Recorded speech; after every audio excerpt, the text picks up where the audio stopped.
Veni, vidi, Vichy. On a compris qu'il n'avait pas le sens de l'honneur. Le record du monde de la trahison. Nous, on les mettra hors d'état de nuire, évidemment. Et puis il y a des choses complètement ubuesques, comme par exemple aller changer de sexe en mairie. Pour lui, pour mettre le feu, il est toujours là. Hein. Vous êtes bien dans les années 20. Ripollinage. Malgré les brillantes envolées de notre lyrique leader... Il y a certaines décisions, elles se font seules, oui.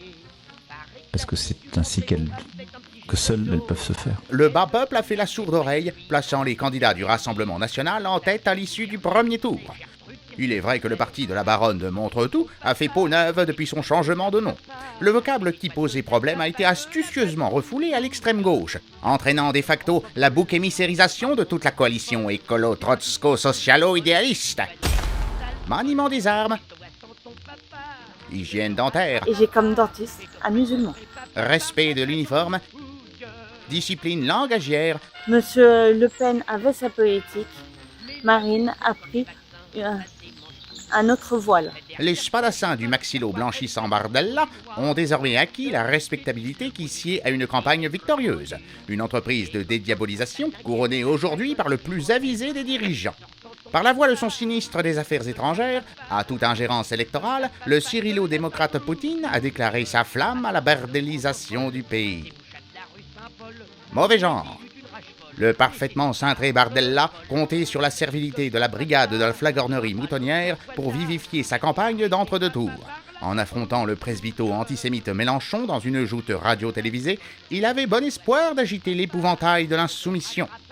Mais le lâche a préféré jeter l'éponge, laissant l'écolo-fasciste tondelier candidater à sa place.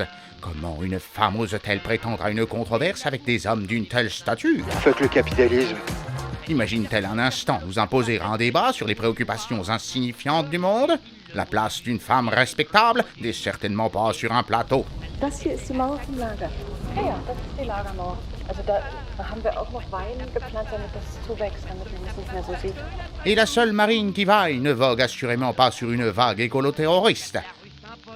Fort heureusement, les plus grands journalistes du pays, même ceux du service encore public pour un temps, ont collaboré afin de faire rayonner la seule diversité politique qui compte. Les féministes de ce pays se sont chargées de vous rappeler qu'en 2024, on n'invite pas que des hommes dans une soirée, dans des interviews successives. Mens sana incorpore facho.